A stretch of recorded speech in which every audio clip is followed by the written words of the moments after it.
and welcome back to Life in the Wings. Now, not only is this a special episode because I'm on my new camera, woo, can I get a woo? Woo.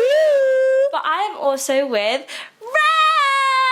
Hello! Welcome to the podcast. Thank you so much. So, this is so exciting because Red and I are about to embark on a 1-year contract together. We is. On board what?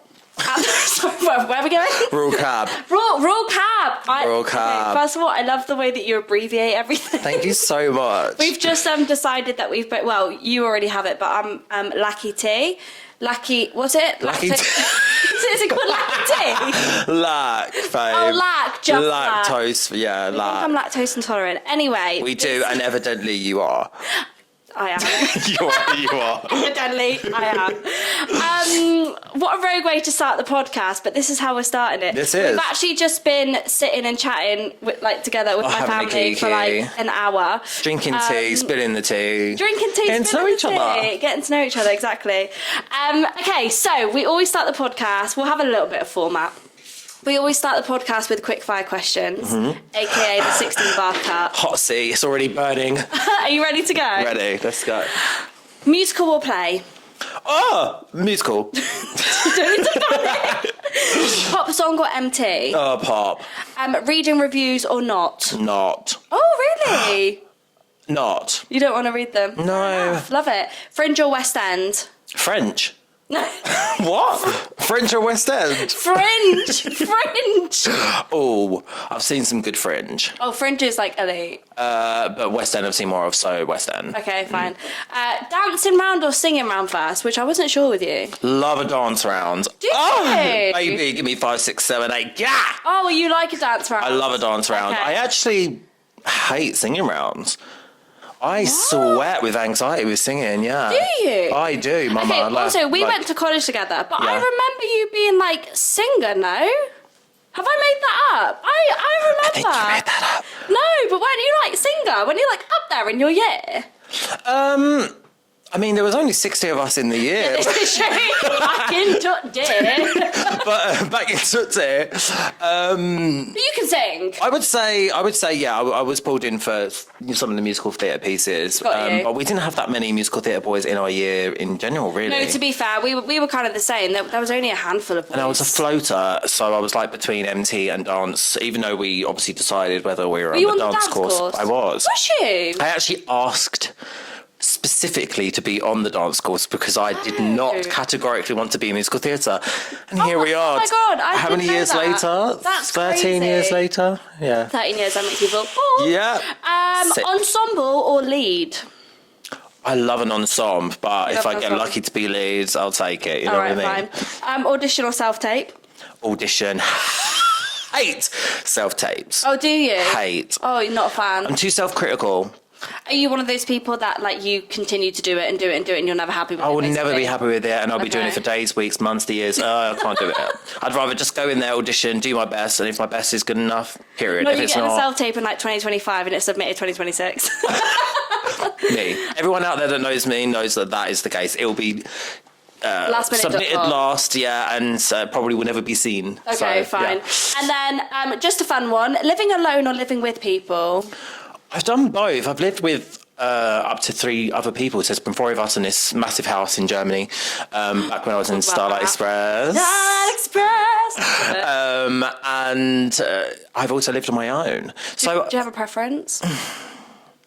Comme ça. I think I love company. I do love energy. I'm an energy eater, as long as the energy is good. Energy eater, I love that. Energy eater, I love it. But I'm also so sensitive to energy. So if it's not good... Oh my gosh, yeah. I take it all on, baby, and I eat it, and it controls me. And it's, oh my gosh, yeah. I'm very similar. Like, it's like, you know, are you quite good with people's like auras? Oh, and, like, baby, I can give people colours. I can, Yeah, are you like, you're such a purple? Yes. Are you? Absolutely. I'm exactly the same. Yeah. And I'm quite a good judge of character, I would say. What would you say my colour aura is? I'm intrigued. I would say you are... Do you know what I actually would say? And I don't know why, but I'd say you're a black. You give like black. Okay. Reasons. I think you give quite a cool, earthy colour. But then I think with black, you can have like specks of glitter. Yeah, okay. And you give like a black with like specks of glitter, kind of like the night sky. Right. Sorry, who do I think I am? Van Gogh. Wait, what colour am I? I think you're yellow. I feel that. I really, really, really think the yellow is, I'm so sorry, a joyful colour. Yeah. It's inviting. It's happy. Yeah. It's positive. It's the sun. Maybe. Am I the You sun? are that. You're the walking sunshine. You are. I love that. Every room, I mean, literally, I haven't seen you since college, and we did the audition together for, haven't we? Yeah, so we did our audition together, and I was like, hey, I know you. Yeah, and I was very much in my own space, like just trying to get through the day. He's like, And then- yeah, she's talking to me. And I was actually standing with Scott Hayward, and we were just chilling, having a kiki, talking about how scared we were for the audition, but excited. And then this beautiful specimen comes up to me and it's like, we know each other. And I was like, I had a moment. Do you know that moment where like you recognise someone, but you're like, name, face, name, face, name, face. And you was like, Charlotte? College went, shut up. Like Performers College, Yeah, 2017. I'm really glad you approached me, actually, because I was having a small mentee bee. Because also as well, I mean, we'll go back to this, but also I was so glad I did, because obviously we both booked it, right? And if I hadn't have gone up to you, I wouldn't have known if you have booked it, and we wouldn't have like got this close before like we go away. Like, do you know what I mean? And we wouldn't be here. We actually wouldn't be. No. Anyway, so let's rewind. So we obviously went to college together. You graduated 2016. Crazy, right? Crazy. Yeah, I feel the same, because I feel like, oh no, I just graduated 2 years ago. No, babe, I graduated like coming up to 10 years ago. What was your first job out of college? I actually did P&O Australia. Oh, you did the Australian one. Yeah, as a singer-dancer. How did you find that? As a singer-dancer, yeah, at college you were like, I'm not singing. Babes, honestly, when I say I was shooketh, and I had to, I can't remember what the audition was. I need a da-da is what I need. That. Okay. And I was like, I can't sing that. But Did you have to sing, and did they do that? I remember when I did P&O Australia, in the audition, you learnt a song, but then in the audition they taught you a dance to the song. Yes, it was sang, that. It's a sin. Was that in your show? Was that 7? That's 7. That's from the show 7, because I did both, because I'm that old. Oh, yeah, I did that one. Yeah. Wait, can I tell you my audition story? Sorry, it's supposed to be about you, but I have to tell it. I have to. This is literally, this is why we resonate so much with each other. We were like, here's your question. Yeah. Back to me. Here's your question. What's your free back to me? Yeah. When I was, so I did my, I was in third year. I'm getting excited. I was in third year. It was like, at the time, like a really big audition, like, oh my God, like cruise ship. Mm-hmm. They came to college. Mm-hmm. I was the only one that could be considered for a vocalist because of my age. Mm-hmm. You had to be like over 21, I believe. Right. And everyone else was like younger, so everyone else had to be considered for like singer-dancer. Mm-hmm. And I got a recall and I was like, oh my God, like the audition went really, really well. They were like, you're going to have to come to London. And we were obviously in Essex, so I was like, oh God, I'm going to London. Like, a world away. Yeah. It's so close, but so far. Yeah, and so I went to this audition. I knew all the material. I had to learn like 5 songs or whatever. And then the song was like, I'm not gonna lie, the song was like quite easy. It was It to Sin. And long story short, they taught us a routine and we had to sing it and dance it together. Mm-hmm. And they basically were like, we want you to be this like, you know, this like powerful person. And like I did it with one of the directors, like one of the panelists came up and did it with me. Was it Amanda? No, it was a guy. Graham. Maybe him. Maybe Graham. And I was so in it. And then it started dancing while singing. I did the whole thing. Didn't sing. I was up for a vocalist and I didn't sing. Forgot. Maybe. Did that. And everyone was watching everyone. Everyone was like, it's a sin. Like, da-da-da. And I was just like... Enjoying yourself too much. Didn't realise till the end. And I got cut, obviously. I didn't sing. Now, I would have gone, oh my gosh, sorry, guys, I'm so sorry, I didn't sing. Babes. So sorry. But back then, I was like, third year, like, oh my God, I didn't sing. It's also terrifying. I'm also, sorry. They but must have been like, what a weirdo. I'm sorry, but we love colleges. We really do. Like, I would not be the person and the specimen, and I would not be in the industry that we're in, you know, without it. However, they instill fear of God. Oh my God. I've said this. When I left, I was just a nervous, anxious wreck. Thankfully, I got a job before I had left. So I left knowing I had a job, because if I didn't, I don't know how I would have approached the West End. You must have done what we did, because you were a year above me, and we used to have lessons where, also, we're not scaring people from college. This was back in the day. I don't know what it is now, but we used to have teachers that would be like, right, okay, next week, prepare a 16-bar cut, you're auditioning for Mamma Mia. We'd be like, cool. We'd go in, we'd all be dressed if we were dressed the auditioning for part. Mamma Mia. And then she'd be like, right, can you do 5 cartwheels, a tap routine, and da-da-da on the spot? And I would be thinking, that's what it's like auditioning. They're just going to throw you under the bus like that. But actually, you go out into the industry, and it's nothing like that. Best 4 counts of 8 freestyle dance, go.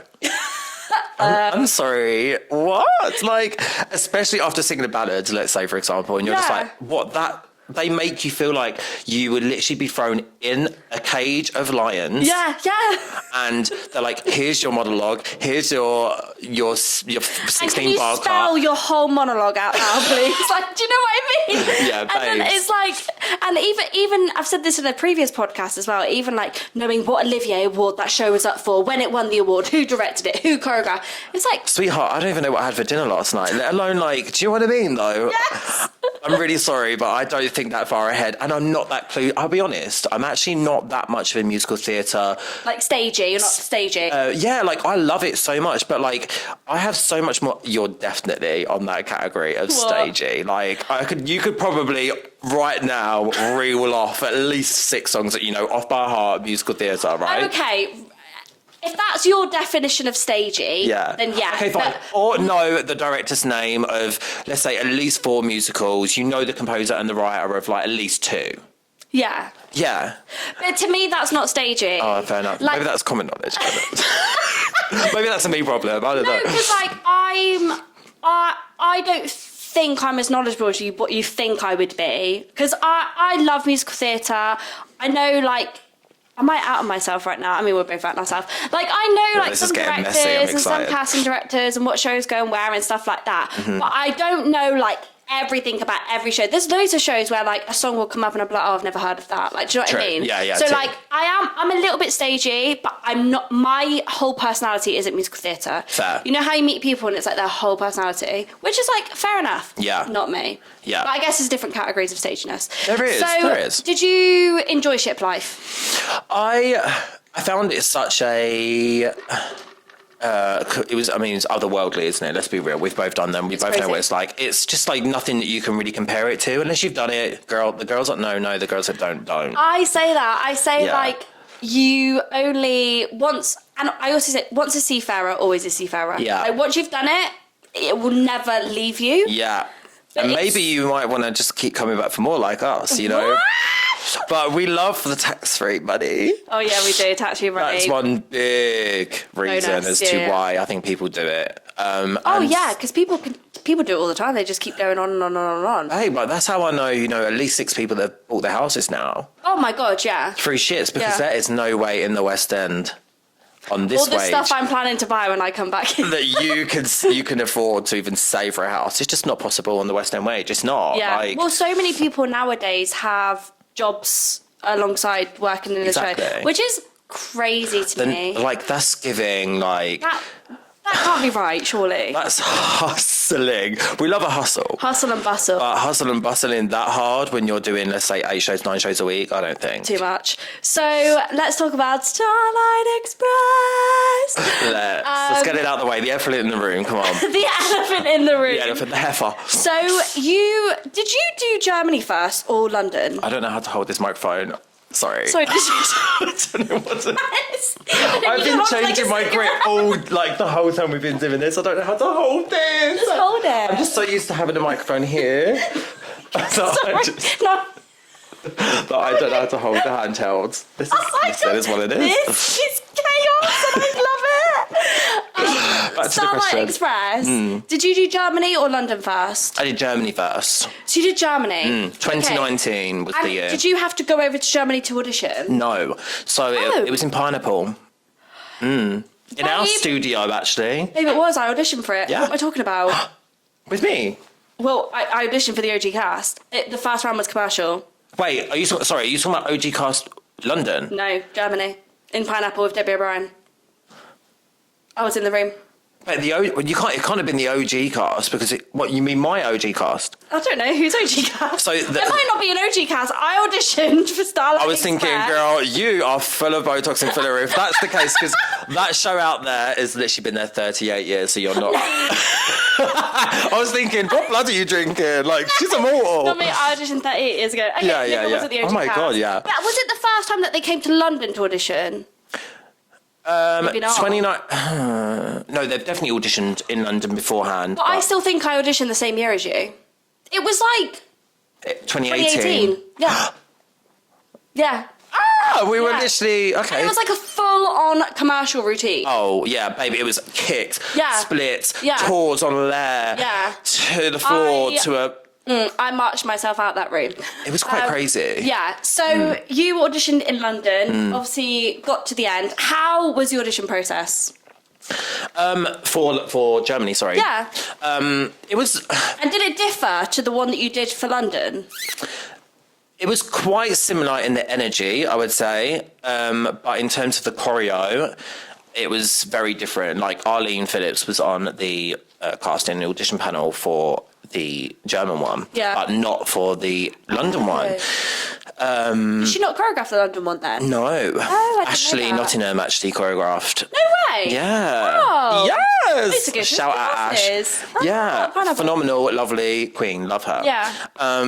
Yeah, she was on the panel, and my friend also was on the panel, Priscilla, who was also a assistant choreographer to the show. And she actually, this is going to be a long story now, but basically I'd dropped my agent just because I wanted a change of wind, of heart, of energy, of everything. And I was like, I'm just going to go agent free for a bit. Had rumours of Starlight coming to London, and I was like, how am I going to get in the room?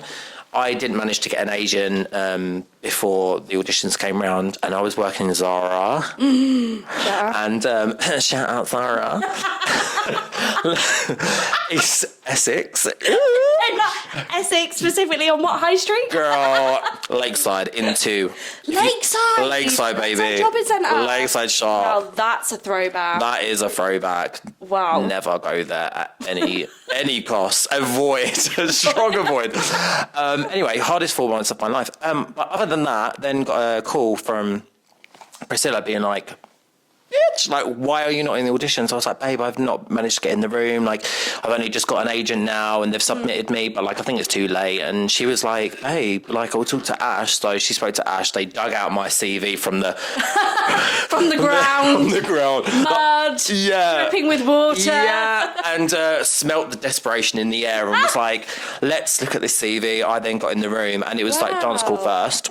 And it was the AC/DC choreo, actually. Wow. But obviously, it was quite odd because it was in trainers. So, So did they adapt the choreography to trainers then? They did, but there was still some like travelling elements to that choreography that couldn't be done as smoothly in trainers as it can be in skates. So it felt a bit odd, a bit eggy, egg sandwich without the egg. But everyone was in the same position. Everyone was in the same position. It was, and then we did like an Achilles exercise where it was like, don't you have to like squat? Babe, it was a whole thing. It was like is it ICD? ISTD, yes. Is that right? Yeah. As in like the flat back. Very that. It was very that. It was like a whole... Yeah, it was a whole thing. Rolls and splits and it was, Talk to me about doing a show in another language. How was that? I'll be honest, I'd just come off of a ship and I told my agent I really wanted musical theatre. I auditioned for several things when I came home, The Bodyguard and all of those things, had the best time. I knew it was for me. I was like, these musical theatre, maybe. Yeah. I mean, I had always hated musical theatre, but I was like, I'm into it now, like, you know. This is the path I want to follow. So I got in for... Wait, what? I've just completely got off. What was I talking about? Language. Did the audition for Starlight at Pineapple, and they actually have the German teacher, Hanneke. Shout out Hanneke. You won't ever see this, but Hanneke comes to London, and she's basically there for essentially a little trial to see if you have the potential. Yes, thank you, the word. So did you do German in the audition? Did German in the audition, yeah, But as in, babe. like, spoken? Oh, yeah, As like in, no, the score, like she literally, so I need to know all. You did 2 dance rounds. Yeah. You might have done a singing round, and then they're like, right, phonetics will see you now. Phonetics will see you now. Phonetics will see you now. Studio 5. The wizard will see you now. Babe, it's terrifying. And you go down that really long corridor that goes on forever. You know, by like the main one. Yeah. Go down to the end of the corridor, and she was in there with a table, pen, pad. I was like, she's literally gonna, She's giving tutor. She's gonna read me for filth in this episode of phonetics, because I'm like, my accents. Did you speak German at this point? Like, could you? No, not a single. I mean, no, I can barely speak English, so so I was like, I'm doomed. Went in clueless, and she gave me some of the score, and I was like, trying to do my best. You basically had to like read her lips and try and mimic what she was doing with the sounds. So if you could replicate the sounds that she was creating. She enjoyed that. She would very much enjoy it, but however, if you couldn't, it would be a different story. Sorry, are you singing or talking at this point? Oh, talking. Oh, so you're literally like, Kaisa, da da da da. Yeah. And it was little words like tunnel, for example, and tunnel in German speakers out there are going to read me for filth for this, but hopefully you don't, and I'm somewhat badass at it. Tunnel is tunnels. Tunnels. Yeah, so like she would split up the word in like three spaces in between each, like whatever, and then you would essentially try and replicate the sound she was saying. So if you could say certain words, the hardest words that were really hard for English speakers, because they have vowels in German that we just don't have. Yes. Vowels and sounds like the CH1, which is, I think the CH1 is the sound, the hiss. Like glücklich. Yeah. So like Fährlich, Füllig, all of that stuff. Oh, you're very good. You're very good. Thank you. Dreckig, which is like dirty. Dirty. You're welcome. When I get dreckig. No, I'm joking. That is crazy. Scheiße. I have so many words that I shouldn't know and I'm not going to replicate or say on this podcast. And then, you would then replicate them to the best of your ability, and she would give you a ticker across. Oh, wow. So that was a part of it. And you'd go through to the finals, so you'd have to do that before the finals, really. Insane. And you did it in Hamburg? I did it in Bochum, in this small mining village that's been essentially colonised by Starlight fans and people who have travelled all over the Europe. So how was moving to Germany and doing it out there? I was so excited, I'll be real. Like when I got the job, I was like, I can't believe this is happening to me. Like I cannot, but I'll be honest, I didn't know it was in Germany. Obviously, because my name's Red and I'm so clueless sometimes. Oh, you didn't know it was going to be in Germany? I didn't know it was in Germany. I didn't know it was in German. I was Even just though you did German for... in your audition? Oh, okay, at that point you knew, but like during the process you were... At all. I was like, it's obviously in London, like it's going to be in the West End, otherwise why would it be here? You know, me being young and naive, and clueless, like always. Yeah, but I love that you're honest about that, because like, sometimes we just get things wrong. I just, let's make it human. Let's make it acceptable to not know what's going on. And that's how I live my life. And so when I got to Germany, we all got dropped off in this Starlight bus that was so cool. That is really cool. And we watched the show the first time, like we'd landed. Oh my God, you did like a group trip? Yeah, we literally got dropped off at the hotel, which is called the Agora. And we dropped all of our bags off, got back in the coach, got dropped off at the theatre, and we had a pretzel as a little welcome gift. Oh my God, because they also sell pretzels in the interval of the show. Yeah, salted pretzels. Yeah, because I went to see my friend in Aladdin. Yes.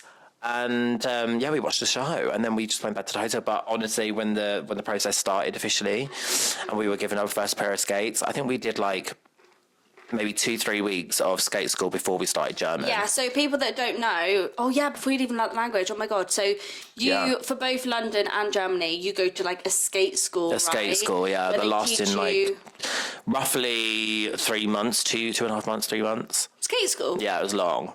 Is that before you learn any... Yeah. So you learn German as well, like after the first 2 weeks. But is that before you've learned any of the music and stuff? You're just learning to skate? Yeah. Oh my God, so if there's like a cast change, they must have to... Am I making you emotional? I'm so triggered. Walking through back in the room, as I always say. That was sleep. So when there's a cast change, they must have to like the cast change must be in rehearsals months and months before they actually get to do the first show.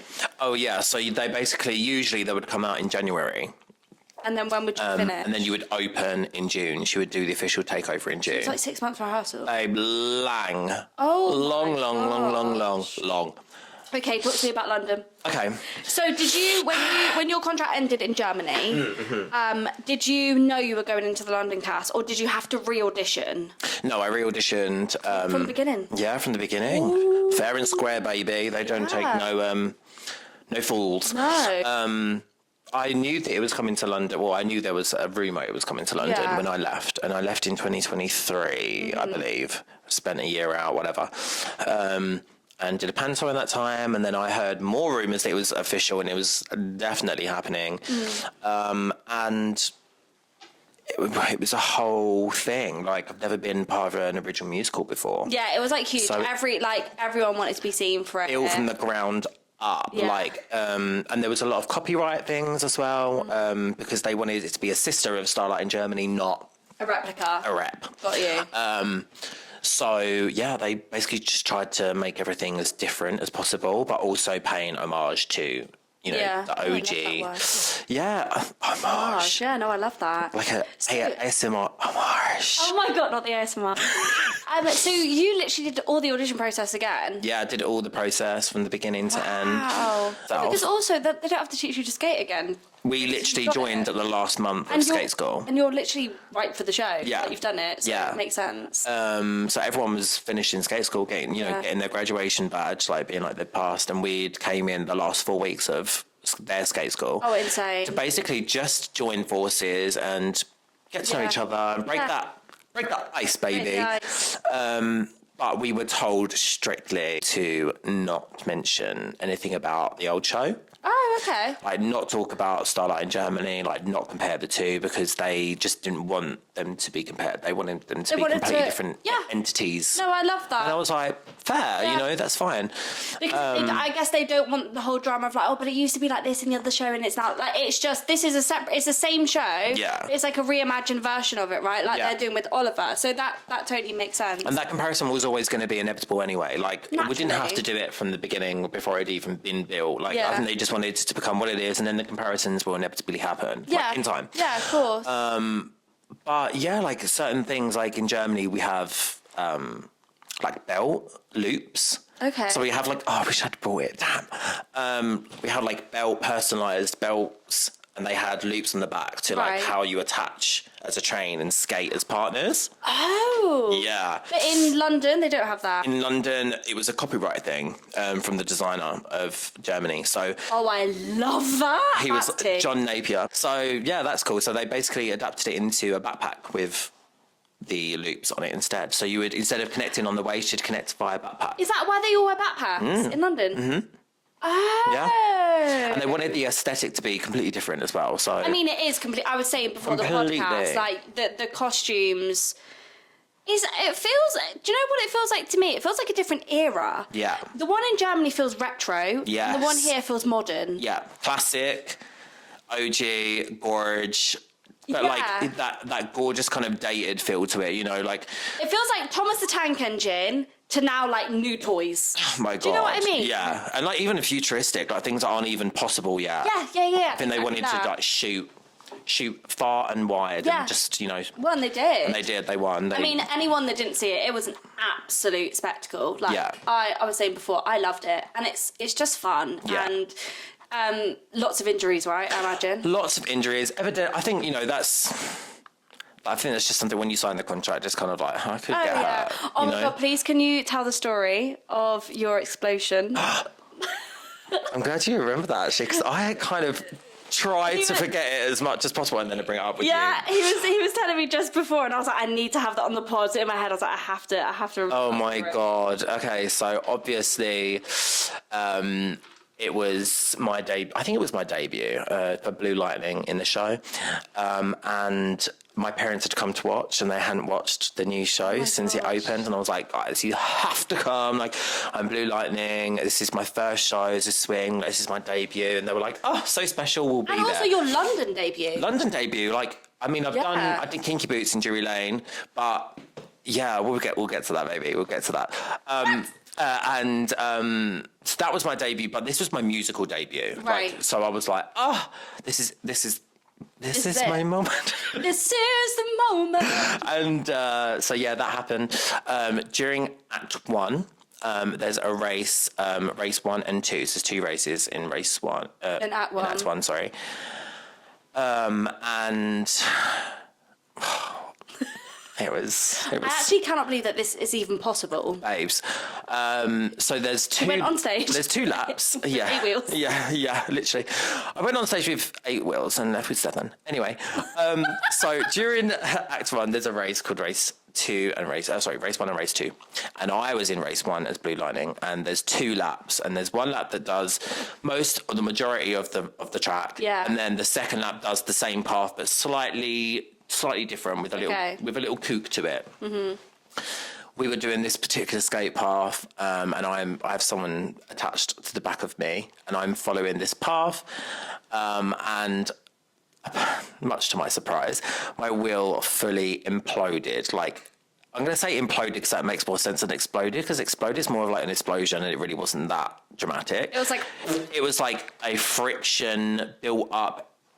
Heat. So I don't know what it was, girl, but it was crazy. And it basically just exploded or imploded and removed itself from my skate. Did it flick off into the audience? I didn't see it because I was face down on the floor. I'd already face planted. Oh, you actually fell? Yeah, I fell, yeah. Of course. And so did my partner as well behind me. And I was like, oh my God. And at that point, you know, I went into shock. I was like, was that me? But we had to get up off the floor. Did the show stop or carry on? I didn't know I'd lost a wheel until I basically got up, continued the race, and I felt like something was off. Yeah. And I was like, oh, like I can't continue, I have to come off. So I skated off, went backstage, and it wasn't until someone looked at my skate and went, red, red, red. And I was like, I know, crazy. They were like, no, babe, your skate. And I was like, there's no wheel. No wheel. I had literally this front wheel was missing, so I had 7 wheels. I managed to somehow exit the stage. Was there a show start? There was a full show start. I basically was like, these wheels are just like not the endurance of them isn't good enough. Like, you know, I wasn't doing anything crazy on them. No, but also that could have been really dangerous. I was doing what was set, and I could have got really, really hurt. And you're really lucky, but I didn't get hurt. So I really need you to just like look at these skates and look at these wheels again, and just maybe come up with some other options, more durable wheels. Yeah. Anyway, they ended up changing the wheels because for everyone. It had happened 3 times. No. So it had happened to me, and it happened to another cast member who I'm not going to name. Yeah. Twice to them in Okay, 2 different fine. characters with 2 different wheels, like 2 different coloured wheels. Yeah. So something needed So to it happen. became a problem. Yeah, They were fantastic. They were very accommodating and very great. apologetic. Yeah. And they resolved the issue with no drama. That's crazy though that you went on stage with 8 wheels and came off with 7. Like, And I'm sorry, but like, just the thought. what do you mean? Yeah, like what do you mean? I know, and I was actually so grateful. I was like, I'll take one for the team. Mama will take one for the team, Yeah. because all these like grads, you know, that had been in the show that had just learned to skate. If that had happened to one of them, I don't know if it had been so graceful. That's so true, actually. So I came off unhurt, unscathed, and the problem was fixed. So, Clark. Also, can we talk about Kinky Boots? Let's talk about King. Because what? Yeah, so basically, Mum was a grafter, and when I was in Germany, I got a week's holiday off. Yeah. Because I knew of this opportunity going, and they were doing this concert version of Kinky. Was it the 24-hour one? Or have I made that up? Yeah, so it was like 2. I think it was 4 shows. Yeah. No, 2 shows. 2 shows. They literally just did like. Literally Yeah. 2 nights. Yeah. In Drury Lane, 2 shows, cut, and I think it was to basically see if it would land, if London would take back Kinky and would, you know, welcome it with open arms again. Evidently it did, because the tour's so successful, and now it's in West End. Yeah, it's on West End. Yeah, I did the concert version with, I think, Courtney Brady. Is it Courtney Brady? Courtney Bowman. Who is Brady? Girl, who the is Brady? Who's also playing Lauren now. Yeah, and she played Lauren when I was doing Kinky. Oh, no way. And I had done it with Nikki Ellis. Nikki Ellis? Nikki Ellis? Anyway, one of the original I'm not that alphabets. I mean... What are the alphabets? Yeah, Nikki Harmon. Wait. We'll fact check that. We'll fact check. Anyway, her name's Nikki. She was one of the Alphabas in West Nikki End. Bentley. Yes. Have I made that up? Nikki Bentley, brown hair. I don't know. I probably have made that up. Anyway, there was a Nikki. Also, I might need to get my phone. Go on, get it. I might need to get... What? Right. What are we looking at? So basically, I just want to read these names off just because they are some of the most sensational West End Wendy's I've ever seen in my life. Oh, really? And you want to shout them out? I love that. And they were in the show, and I was just like, oh my God, yes. So Courtney Bowman. Courtney. You take your break. Courtney Bowman is honestly sensational, and she's such a lovely person. I loved her in Everyone's About Jamie. Babes. Yeah. And obviously she was Elle in Legally Blonde, I think. She was. In Regent's Park Open Air. Yeah, she was. She was honestly, and the nicest person. And I just remember being like, what is this aura? Like, what is this? Like, like she was just sensational to work with as well. So nice, we clicked. We haven't seen each other since, but she's just, booked and blessed, honey. Love that. So she's fantastic. She obviously was Lauren. And then, what was his name? Callum. Because I remember all this. I remember when. Was I at college? What year was this? This has got to be 2022. Oh, God, no, I wasn't at college. 2022, 2023. Oh, on the ship. Yeah. Nikki Bentley. Oh, it is Nikki Bentley. You were so right. How did I get that? Nikki Bentley, girl, if you see this. Yeah. She's obviously sensational. Like, she is that bitch. Like, she is that girl. Who did she play? She played, the wife. Charlie's wife. Yes, I think so. Wait. The one that wants to get the red shoes at the start.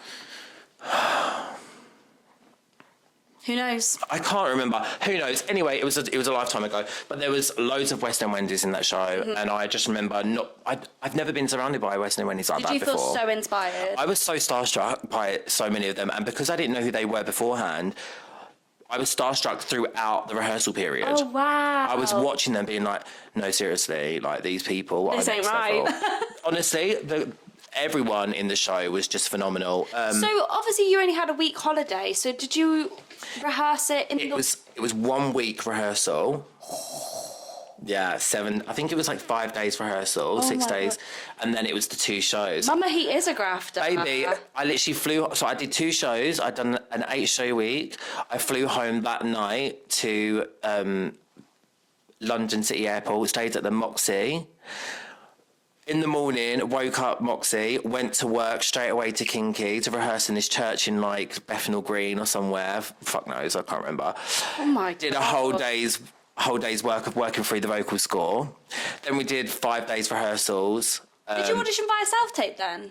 No, so I knew the choreographer. And I'd worked with him with Panto before, and he reached out to me on Facebook and was like, look, I know you're in Germany, but I really need an angel, like immediately. Can you come and be an angel? And I was like, in kinky boots? Yes. So I took the opportunity with, as soon as I was blessed. And then, basically did the 2 shows. And then that night we had a closing party in Soho, and we had like this private suite, God knows where it was. Oh my God. And then I stayed at the Moxie Hotel that night, flew home that morning, and did a 8-show week straight off the back of doing that rehearsal and debut on skates. That is unbelievable. I was still in drag makeup as well. I flew with like a full half beat of drag on because I was an angel, so I was fully beat to the gods, tape, everything. Went to the airport. Everyone was looking at me like, "What is this creature?" My goodness me! Yeah, it was wild. What a wow! Turned up, and got that on your CV. It was a 2-show day, honey, and I rocked up at the stage door. My friend was waiting for me, Sydney Christmas, and she. Oh wait, the girl that was on Britain's Got Talent. Yeah. Didn't she win? Yeah, she won. Oh my God. Baby, she won. And she was waiting for me on the steps. So she was a swing at the time and principal cover. And she was like, she calls me Jared. She's like, Jared! And I was like, stop it. And ran up to her and she was like, how the was Kinky Boots? And I was like, girl. Oh my God, that's insane. It's been the most iconic thing I think I've ever done. Is it? Is it one of like the career highlights? Career highlight for sure. Is it? I think just because the energy with something that's short term is so electric. Yeah, like it was only 2 shows, so people really booked that shit. It. Yeah. Oh yeah, and obviously, like it would have been. I'm assuming it would have been absolutely sold out. Oh my God, not a seat free. Like there was so many people in that auditorium, especially Drury Lane. like Theatre Royal Drury Lane. Like I couldn't believe the tiered seating. I was just like, I've never been on a stage this big. Like I have, so this is wild. Oh my God, iconic. There was like no oxygen to breathe where there was so many people in that motherfucking. Like, you know, I was literally like. Oh my God, unreal. Shit. Before we move into my next section, I do want to chat about We'll Rock You. Let's. Are you excited? I actually haven't announced it. Wait, what I'll do then, this is going to come out after you announce it. So this isn't your announcement that you're going to be on We'll Rock You. Surprise! It's all happening at Life in the Wings. Literally. Has We'll Rock You ever been a dream show, or is it just something that just wasn't on your bingo card for this year?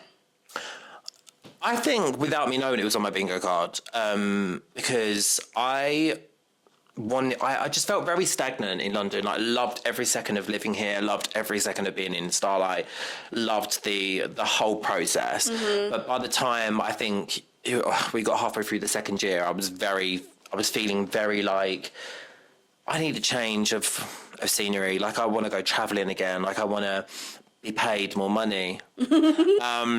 You know? So you made a decision that you wanted to kind of go away and you were open to those opportunities? I'd very much manifested it, yeah. I'd very much been like, I really need to go travelling, but I want it to be a paid travelling job. I want, like, so, essentially it's going to be a ship, isn't it? Let's be real. I was like, I'm so open to it. I'm so ready for it. So I basically manifested it. I communicated it to my agent and I was just like, Specifically about We'll Rock You or just any ships with musicals? Not We'll Rock You. I just said, I'm down for ships, like, so whatever comes up, throw them at me. I think I'd brought up Royal Caribbean in the past before I auditioned for Starlight, and I said, I've never done Royal Caribbean before. I've obviously done P&O, and I'd love to do a different area in the world, like a different cruise liner, see what the vibe is. Yeah, a different company. It's going to be a whole different experience. You know, get a little for the different ships and see what the vibe is. Absolutely. And literally, it wasn't long. And you are Ensemble Cop 2. We've just found that out. Cop 2. Cover Galileo and Brit. I am. Which is unbelievable. Speechless. And this is the first... Oh, no, you've covered before because you were swinging. I've swung and covered. But it's the first time you're covering a lead. But this is the first time I'm covering a lead. And, like, such a, like... iconic role like Galileo. I just insane. I'm so scared but so excited. You literally go to Miami in like 4.5 weeks. 4.5 weeks. 4.5 weeks we go to Miami. We fly to Miami. Jetting off out of here. Isn't that unbelievable? Honestly. I'm so excited. And it's just so weird how our worlds have just collided again. I know. I believe in stuff like that though, with like fate and stuff, like how, because obviously have I seen you since college up until We'll Rock You? Have I not? I don't think so. Maybe we've like passed each other in like auditions. Or maybe that's what I'm thinking. And on the street, because you know London's a tiny place. So true, but I think when the world puts two people together like constantly and whatever, I'm like, they're supposed to be in each other's lives. We're supposed to stop. No, I'm joking. She's so cute. Honestly, but I do. Yeah, for real. That. Like, I'm not that spiritual, but I do believe in like fate and stuff like that. Absolutely. And I'm just very excited for the year ahead. And also, you've obviously spoke about you, right? What do you mean? Well, your offer, what you're doing on the ship, but you've already spoke about this, right? Not really. Okay, well, do you want to divulge? Because I mean, I've spoken that they know that. Who's they? My listeners. They know that I'm going on Rock You, but I've not been like, guys, I'm doing this. I haven't either, but you forced me to, so it's not about me. It is now. You. Who are you covering? Who are you going to be in We'll Rock You? I am the teacher, cover Killer Queen. Yes, you are. Which is so rogue because I was in for Scara. Yes, I was in for Scara. I do remember you saying that. Yeah, I was in for Scara Motion, then they recalled me for Killer Queen. And I was like, Killer's songs are killer. Come on. Yeah, but also I'm 5'2", so I was like rogue, like this, like this, like real, like powerful woman. I thought little old me, but powerful woman that she is, evidently. Yeah, apparently I'm really powerful. Really powerful. Anyway, 1-2 back to you. 1-2. Let's move into our next section. It's do I want to move into that? Yeah, let's do it. I was going to say, because I normally move into like backstage drama, tell me a funny story, but you told me about your explosion story, but do you have another one? Do you have any like unhinged moments? You give me unhinged. Should I take that as a compliment? No, I think I should. Do you know when so in one of my previous podcasts, we had someone, Rosanna, who turned up to an audition without having like an invite to audition. Have you ever done anything like that or like called up to get into the room or anything like really out of the ordinary? I do many things on a daily basis, to be honest. That's quite unhinged and probably unacceptable. Many of which I probably can't even mention on this podcast. It's industry related. Not like cruising or like... That was no. Have you done anything like crazy to like get into a room or no? You're quite normal. Normal by comparison, I guess. Like, I haven't done anything crazy. I would say backstage drama or like unhinged moments always. I couldn't name them, to be honest. Yeah. You will see. In time. We both give chaos. I can't wait, and I don't think We'll Rock You are ready, No. or Royal Caribbean, to be honest. I hope the officers have it down, because, girl, we got me No, called if they're in. watching, we are very good people. We're very professional. We just like fun. We like fun, and we're both sober. Yeah, we bring the vibes. Yeah. We bring the vibes. And I'm vegan. No, I'm not. I'm not I was vegan. going to say, are you? No. And I'm vegan. And I'm vegan. You know, vegans just have a really good reputation. Do they? Yeah. What do you mean? Are they a group? Well, I just feel like whenever I meet a vegan, they're always like really like. Where do you go whenever I meet a vegan? Whenever I meet those. Identify as a vegan. No, but you know, like when you meet a vegan, like I'm vegan, you're like, of course you are. Because they're quite like eco-friendly. Well, they're just very like, well put together, at you one know. with the world. Yeah. Please know who they are. No drama. They're not very chaotic. They seem very organised. You know, they've got a Very type A. Very type A, like not ADHD, like you know. In Red's world, there's no vegan that has ADHD. Show me one. I get what you mean. But I just feel like if you're vegan, you just have so much time on your hands, and you're so. Maybe this is really controversial. No, I don't think it is. I don't know. I think you have so much time on your hands, and you're so aware of what you put in your body. So therefore, if you're so aware of that and you take that so seriously, I think everything else follows. Like I think, whereas I don't have the time to be organised in my normal private life, day-to-day life, like making my breakfast and being on time for work and getting my trains and being on time for a podcast. And you were on time. I was actually. You actually was. But only because you picked me up from the station. Yeah, because I'm kind. It was raining. Yeah. So yeah. So like vegans. Vegans love. Oh, please teach me your ways. Okay, so you talked about it slightly earlier, which I always like to speak about on this podcast, because the reason I started this podcast was for it to be really relatable for kind of like emerging. I don't even like to use the word emerging actors because what is success, you know? But like, I started it to basically make this industry really relatable, and you touched upon it slightly earlier when you were like, you know, I was living in London, I enjoyed it, but I was working in like this. Like, talk to me about that side of the industry where it's not so glamorous. Like, have you ever like struggled with auditions, had muggle jobs that you don't enjoy? Like, talk to me about that side of it. I'm wearing a t-shirt right now given to me from Zara. So Sorry, not. So I've okay, that was a part of it. Yeah. Not me asking you a question, but you thinking, so what's your outfit of the day? So I'm wearing Zara. This is the outfit of the day. It's giving Hannah Lowther. Love. So yeah, sorry, where was I? Oh yeah, so this t-shirt basically was given to me as uniform as a part of Zara's, you know, archive of uniforms. So yeah, I've definitely done my fair share of not being in work at times. Yeah. And had to just make a living like everyone else. And it's tough, right? It can be very humbling. It can be a humbling experience because I think what we do is so special and niche, nicher than the niche. Yeah. And it really is a gift. It really is a blessing. It really is a privilege. It's a privilege to be doing what we do. Yeah. And I think it's really, really easy to forget that when you get caught up with work and it becomes your 9 to 5. Essentially, it really does. For Which people I think partly is okay, because at the end of the day, it is a job, but also because we're not, you know, not all of us are constantly working. We want to really take it in. I think once you've done, you know, a performing job, wherever that may be, I think there's a huge stigma and like there's such a negative like mindset over people that haven't done the West End, for example. There's like huge expectation and pressure. Like, if you haven't been in the West End, like, have you really worked? And it's like, girl, shut up. Like, there's so many areas of performing, of dancing, of artistry that can said be. Earlier, the amount of fringe productions which are just phenomenal. Honestly. And there's still this stigma with like West End. Yeah. Like, it is crazy. And like, you know, what's it called? Undervalued fringe as well. Like, things that deserve funding but don't have it or don't get it. Yeah. You know, the people that essentially have to spend their own pocket money to make shows before they become something and then get funding and then it becomes a huge musical. Look at Six started off in French. Exactly. So I think it's really important to sometimes be faced with hardships like that, because if you're not faced with hardships, I agree. you don't appreciate. That's what I feel with like highs, you know. This sounds really silly, but that's what I feel like with emotions. Like, without sadness, you don't get happiness.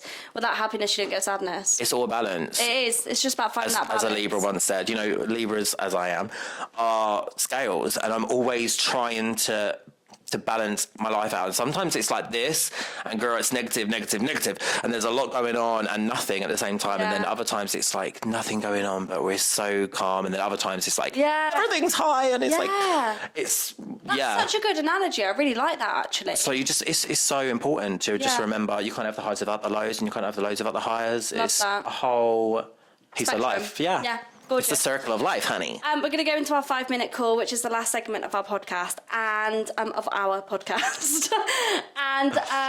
it's where I give guests time to just tell me your dreams, your goals, what you want to achieve. Can be within the theatre industry, can be without, outside of it. Sorry, dream roles, anything you want. The drama that you give, it's iconic. I don't know what happens to me. You put a camera and a microphone in my hand that I don't know how to hold, by the way. And we just get crazy. I was flipping and dancing and grungetting and singing out of the womb. So I haven't really thought of doing anything other than what I do. Like, and I'm so happy and blessed to still be doing what I do at 31 years old. But I still have very, very high expectations for myself when it comes to like what I want moving forward and stuff.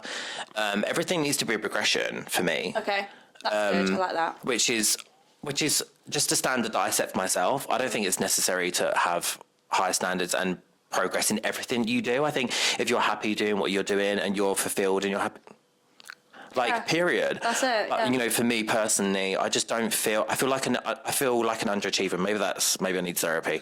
But I feel like an underachiever if I don't progress job to job, and I'm given more and are faced with more challenges in the next projects that I become a part of. Then I feel a bit like too stagnant. I feel like I'm not really achieving my full potential. A bit toxic, but also it's worked to this point. Yeah. But I don't really have any roles per se that I really want to achieve. The roles that I do want to are things that I'm never going to be casted for. Really? Oh my god, yeah. So like Lola and Kinky Boots. Never, right? Yeah. But that's just a dream. But I think that just comes from me wanting to be potentially a drag queen in the future. Ooh, that's cool. I think I might eventually cross bridges and put all of my time and energy into getting a sewing machine, learning how to sew, and maybe becoming a drag queen and just, and like doing it in my hometown. You would slay. Slay. No, you would work.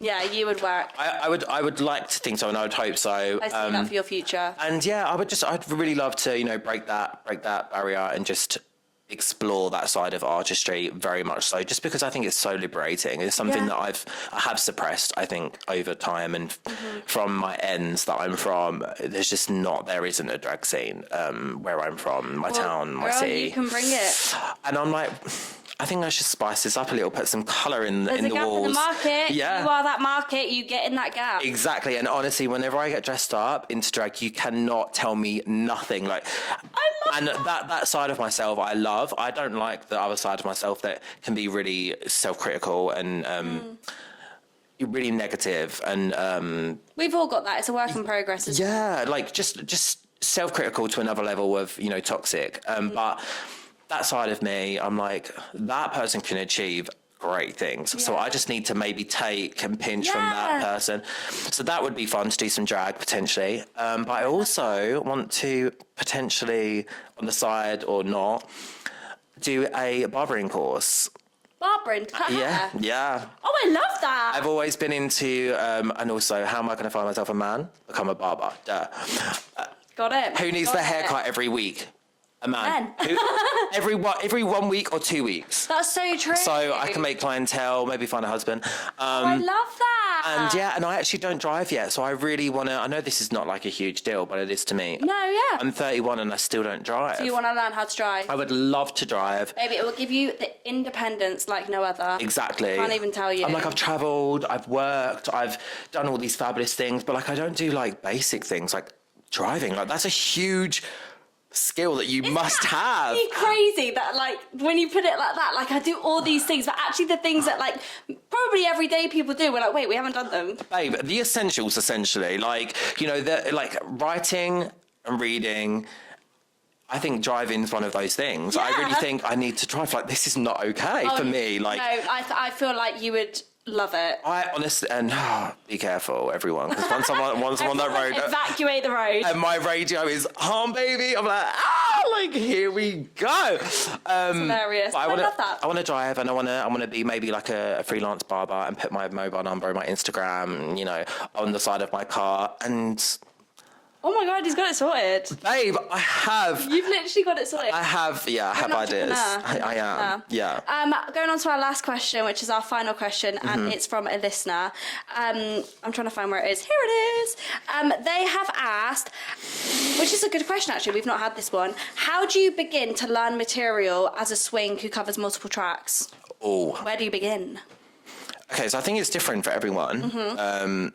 I learn easiest via video, so via visuals. Yeah.